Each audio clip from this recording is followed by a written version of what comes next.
Hello friends, welcome to back my channel complete study by Nikhil वर। तो हम first video में पढ़ चुके हैं कि what is set and its example with easy concept के साथ।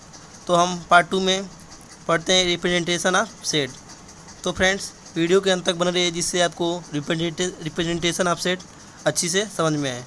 तो हम इसको हिंदी में कहते हैं समुच्चय का निरूपण। तो हम देखते हैं, फर्स्ट पे आते हैं। तो फर्स्ट कह रहा है तालिका सारणीबद्ध अथवा सूचीबद्ध, ठीक है, सूची विधि। तो इसको इंग्लिश में कहते हैं टेबुलर लिस्टिंग और रोस्टर मेथड, ठीक है। तो इसका डिफिनीशन हो जाएगा, जैसे किसी भी सेट को निरूपित करने के लिए, रिप्रेजेंट करने के लिए उसके एलिमेंट्स को मजले कोष्ठक के अंदर लिखते हैं कॉमा लगाकर, ठीक है। तो इसका एग्जांपल हो जाएगा, जैसे कोई सेट है ए, उसके एलिमेंट्स 1 2 3 एंड 5 हो जाएगा। तो इसको लिखेंगे ए इक्वल टू कर्ली ब्रैकेट में 1, 2, 3, 4, 5 कर्ली ब्रैकेट बंद हो जाएगा, ठीक है। सो फ्रेंड्स, तो हम कुछ इम्पोर्टेंट्स पे आते हैं।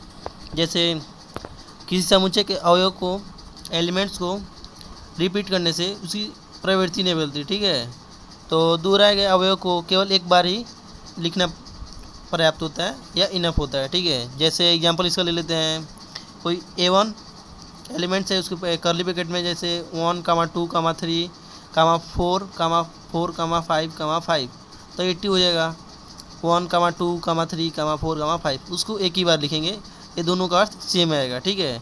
तो हम इसके सेकंड पे आते हैं। जैसे कि समुच्चय में अवयव के क्रम, ऑर्डर का कोई मत नहीं है, ठीक है। जैसे सारी रूप में जिस क्रम में सूचीबद्ध होते हैं वो अर्थहीन है, ठीक है। जैसे इसका एग्जांपल है कर्ली ब्रैकेट में A, B, C, या दूसरे कर्ली ब्रैकेट में B, C, A, और तीसरे कर्ली ब्रैकेट में हो जाएगा A, C, B। इस सभी समुच्चय का अर्थ एक ही होगा, ठीक है। सो फ्रेंड्स, नेक्स्ट पे आते हैं। जैसे देख लेते हैं, जैसे किसी भी सेट के अब एलिमेंट्स को कर्ली ब्रैकेट में कब लिखेंगे। तो इसका हो जाएगा, समुच्चय के एलिमेंट्स को जो सभी दिए गए गुणों को संतुष्ट करते हैं उन्हें ही कर्ली ब्रैकेट के अंदर लिखते हैं। तो इसका एग्जांपल एक देख लेते हैं। तो फर्स्ट एग्जांपल पे आते हैं। जैसे 11 से सभी धनात्मक विषम पूर्णांक समुच्चय निम्न प्रकार वर्णित किया सकता है। जैसे कर्ली ब्रैकेट में हो जाएगा 1, 3, 5, 7, 9। तो 11 से कम क्या होता है, 9 होता है, फिर 7 आता है, फिर 5 आता है, फिर 3 आता है, फिर 1 आता है। ये आपका और इंटीजर होगा, ठीक है। तो 11 से कम और इंटीजर 1, 3, 5, 7, 9 ये आपका सेट हो जाएगा। इसको वर्णित किया सकता है, ठीक है, या एक्सप्लेन कर सकते हैं। तो हम सेकंड पे आते हैं। सेकंड देखते हैं क्या होगा। तो अंग्रेजी वर्णमाला के छोटे अक्षर सेट में इसको एक्सप्लेन कर सकते हैं, ठीक है। तो कर्ली ब्रैकेट में हो जाएगा स्मॉल a, फिर से कॉमा, फिर से स्मॉल b, कॉमा, और स्मॉल c, कॉमा, फिर डॉट डॉट डॉट z, ठीक है। कर्ली ब्रैकेट बंद हो जाएगा। तो ये भी सेट में एक्सप्लेन किया जा सकता है। तो हम थर्ड पे आएंगे। तो देखेंगे, जैसे सभी स्वरों का समुच्चय E, A, E, I, O, U ये कर्ली ब्रैकेट में है, जिसको एक्सप्लेन कर सकते हैं, ये सेट में वर्णित किया जा सकता है, ठीक है। तो हम सेकंड पे आते हैं। सेकंड टॉपिक पर प्रॉपर्टी मेथड और सेट बिल्डर मेथड, ठीक है। इसको हिंदी में कहते हैं गुण विधि अथवा समुच्चय निर्माण विधि, ठीक है। तो इसका डिफिनीशन हो जाएगा, समुच्चय को इस विधि से प्रकट करने के लिए हम समुच्चय के अवयव को सामान्य गुण या कॉमन प्रॉपर्टी से उल्लेख कर सकते हैं या एक्सप्लेन कर सकते हैं, जे इसके बेसिस पर इसके अवयव सुनिश्चित रूप से मिल जाएं। तो हम इस विधि में हम कोष्ठक में एक चर राशि x लिखते हैं जो समुच्चय के प्रत्येक अवयव को दर्शाती है, ठीक है। तो इसके पश्चात px है, px द्वारा x के गुण को लिखते हैं। x क्या है, x तथा px को चिन्ह, कॉलन या जबकि से पृथक करते हैं, ठीक है। तो इसका एग्जांपल ले लेते हैं।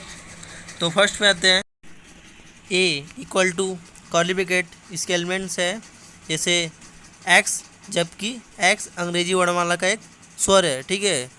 तो फिर से सेकंड पे आते हैं इसके एग्जांपल पर, n for natural number equal to x, जबकि x एक प्राकृतिक संख्या है। तो थर्ड पे आते हैं, a equal to in curly bracket x, जबकि x एक अभाज्य संख्या है जो 15 से छोटी है।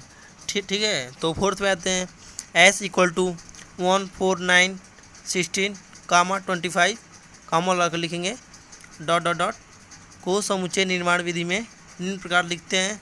ठीक है। So x equal to in curly bracket x, जबकि x एक प्राकृतिक संख्या का वर्ग है। तो हम फ्रेंड्स कुछ इंपॉर्टेंट पे आते हैं, जैसे समुच्चय में या सेट में एलिमेंट की संख्या कम होने पर उसे सूची विधि द्वारा लिखना चाहिए। ठीक है, या टेबुलर मेथड के द्वारा लिखना चाहिए। सो फ्रेंड्स, वीडियो कैसी लगी? और वीडियो अच्छी लगी तो वीडियो को लाइक कीजिए और चैनल को सब्सक्राइब कीजिए और ज़्यादा से ज़्यादा शेयर कीजिए और बेल आइकन को दबाना या प्रेस करना ना भूलें, जिससे इससे रिलेटेड वीडियो आपको फ्यूचर में मिलती रहेगी। तो thanks for watching this video.